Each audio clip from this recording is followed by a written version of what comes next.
What celebrities have you encountered that were either really nice or really horrible?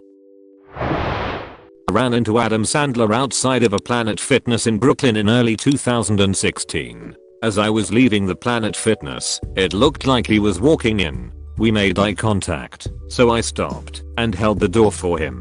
He got to the door and stopped right before he walked through in one of those fake poses that little kids make when you tell them to freeze. I stood there holding the door, plenty confused.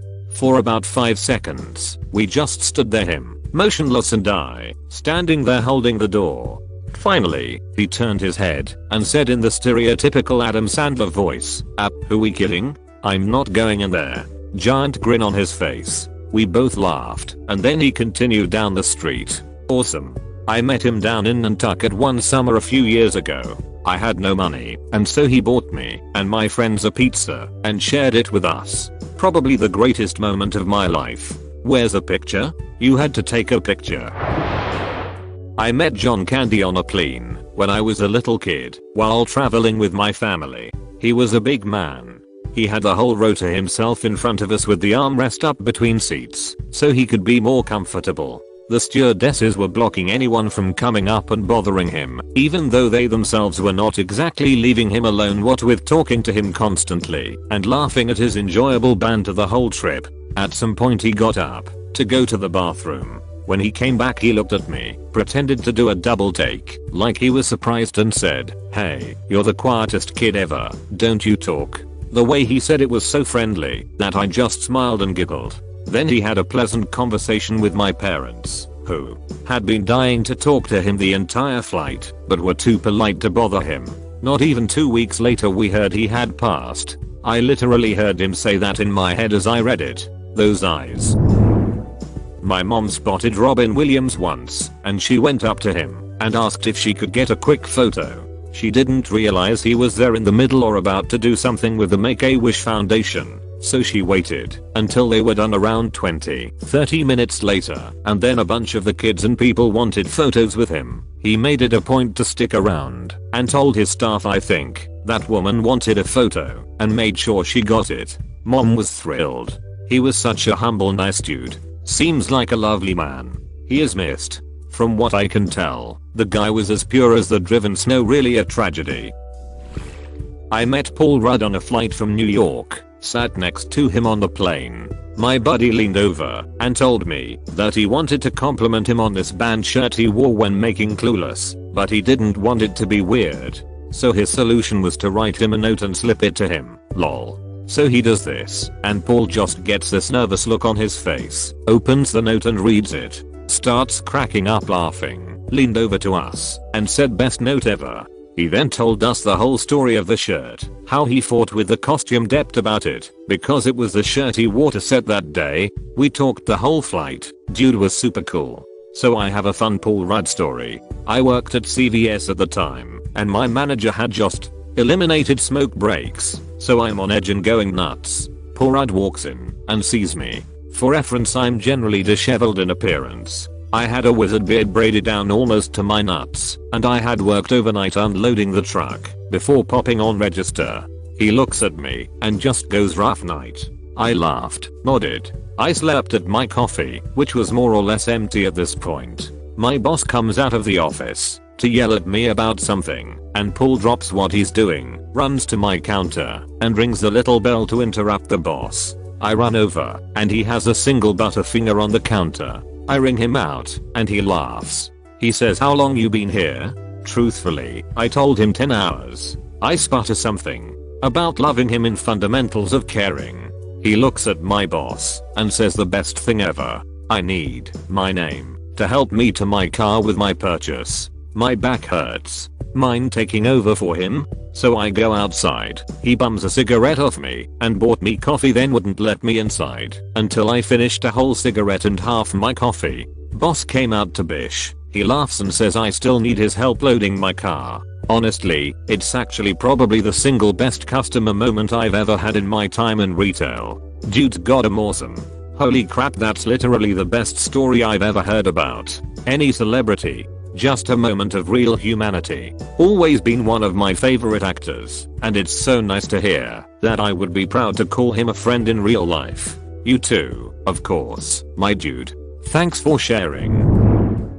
My mom and sister met The Rock when he was still a wrestler. They had a couple car seats and tons of bags, having a hell of a time getting off the plane, and people were waiting, and then this massive guy offered to carry some things for them, and they happily took the help. He grabbed some bags and held the baby carrier with my niece in it and helped them off the plane and left. After, people kept going up to them asking how they knew The Rock, and they were very confused until someone explained who he was.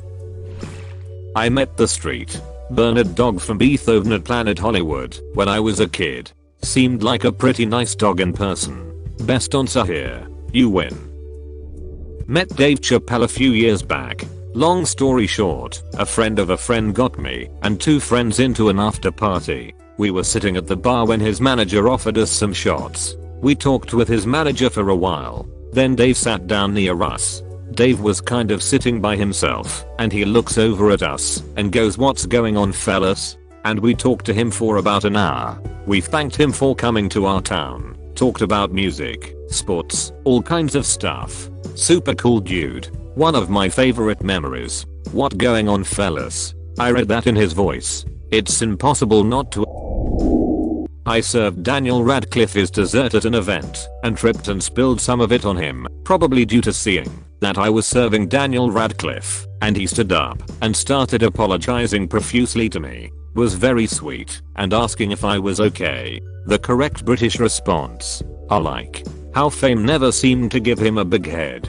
From what I understand, fame almost destroyed him. The stress of being Harry Potter and the uncertainty as the film series ended contributed to a fairly serious drinking problem. I was happy to learn that he's been sober since 2010. More power to him.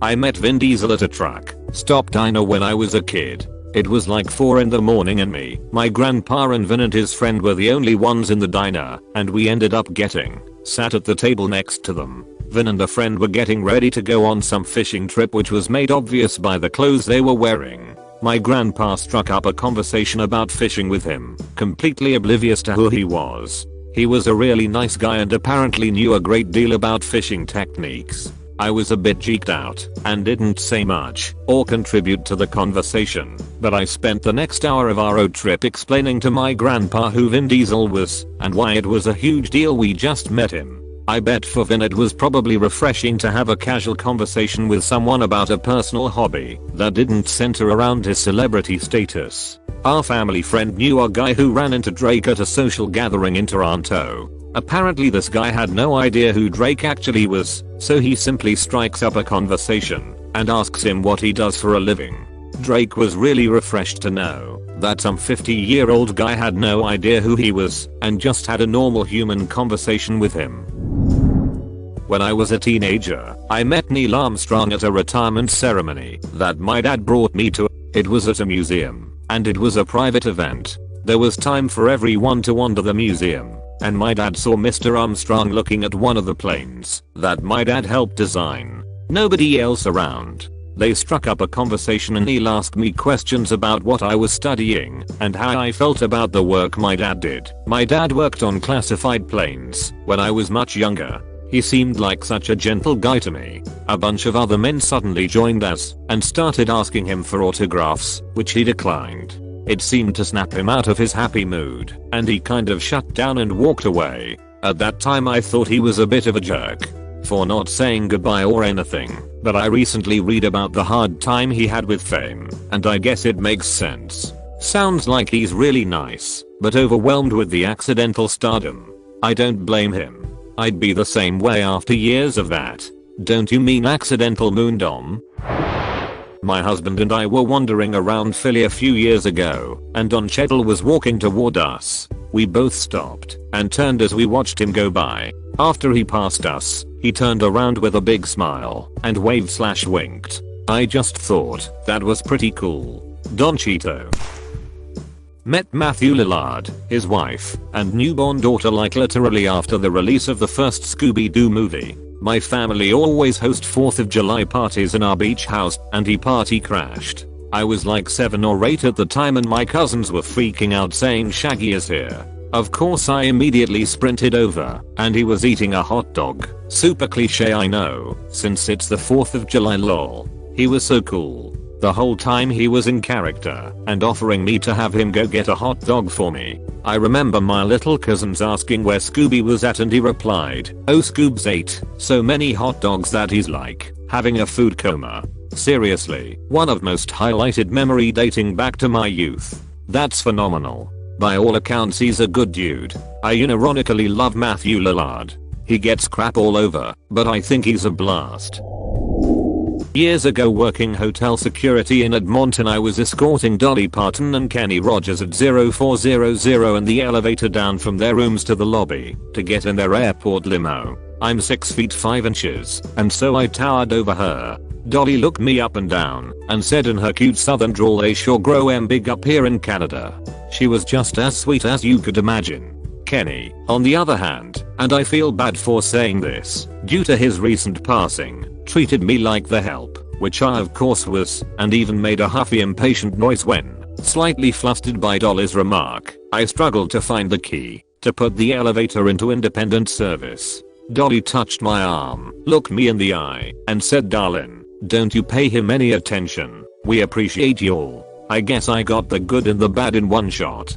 Jesus, Dolly has got to be one of the most wholesome people to ever walk the earth. I named my car Jolene in Dolly's honor. Used to do delivery runs for a catering company, and we would get a lot of celebrities at the airport that ordered from us. Johnny Depp was the only one I ever saw face to face. Dude pulled a wadded up bill from his pocket and tossed it at me. I thought it was cool I got a tip directly from him at all, but once I had it all unwadded it was $100 bill. He's really a total sweetheart. I saw him at a few shows. He plays guitar with Alice Cooper, and after the set ended he leaned down from the stage to give me a hug, smiling the whole time. I greeted him with Captain Jack, and he laughed, even though I was just a kid. Nicest dude. I'm more impressed you were in the front row of an Alice Cooper show when you were a kid. I met Jim Carrey when I was like 11 at a party my parents attended. I couldn't stop staring at him. He was behaving so normal, and then when he noticed me staring he did a mask facial expression and started staring at me. He's a genuinely funny guy and probably has the purest of heart. Too bad he's a huge anti-vaxxer. I met a few celebs working as an event photographer for fundraisers from time to time. Chevy Chase, well, the stories are true. He was a huge jerk. Jamie Lee Curtis was one of the sweetest people I've ever met, bar none, and easily the nicest celeb I met working the camera. Very considerate and thoughtful person. She kept checking with us to see if she could do anything for us, or if we needed any more shots she could help with. Great sense of humor too. Jamie Lee Curtis seems to do a good job remembering her extras. They did a bit on James Corden's show and she picked out the lady that did a scene with her several years ago. That's funny because I've heard Corden is terrible to work with as an extra slash camera person slash etc. Tom Hiddleston told me my dog was awesome. So that was the highlight of my life lol. I'm eternally jealous of this exact interaction. I saw Tom Hiddleston at LAX, and I just froze like a deer in the headlights. He's arguably the most regal human I've ever seen. He's also way taller than I expected.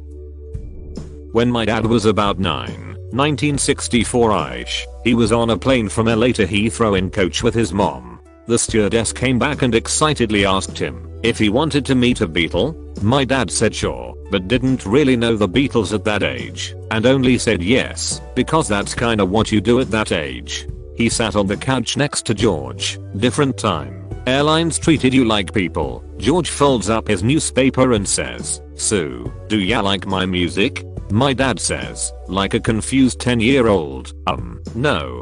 Apparently George smiled and went back to reading his newspaper. My dad sat there like a doofus for like 5-10 minutes until the stewardess came and got him. So George Harrison was cool to children, and my dad's the most stone cold 10-year-old ever. Oh my gosh, George is my favorite person ever. So nice to find a story about him, thanks for sharing. For sure. I love that my dad was probably the last person on planet Earth to give him the cold shoulder. I visited Henley-on-Thames a couple years ago where his estate is / where his son sometimes lives, and the bar patron said his son is nice and normal, and that George was a good guy. Bumped into Gordon Ramsay in the lift in a hotel in Hong Kong. He was very friendly. We didn't talk to him, or ask for a picture. I just blurted out, "You're Gordon Ramsay," and he acknowledged and smiled. He insisted on us going first, because we had our suitcases with us, wished us a nice day, said bye several times when we saw him in the lobby again. Very friendly. Got the chance to meet him a few years back, and he really is a pretty nice guy. Just has a low tolerance for bullcrap and bad food. Nearly 20 years ago, I literally bumped into Mick Farley at Six Flags in NJ. I was walking backwards down the exit ramp from a ride while talking to some friends, and he was being escorted up the exit ramp with his kids to skip the line. My dumbass never saw him coming, and I backed right up into him. Dude was super cool about. He just caught me, gave me a pat on the back when I apologized, and said, "No problem dude, have a nice day," and then I realized who it was as he was walking away. My jaw dropped, and one of my buddies just looked at me and said, "Did mankind just tell you to have a nice day? Where is you / crip him off when you need him." He traveled back to 1998 to throw mankind off the Hell in the Cell.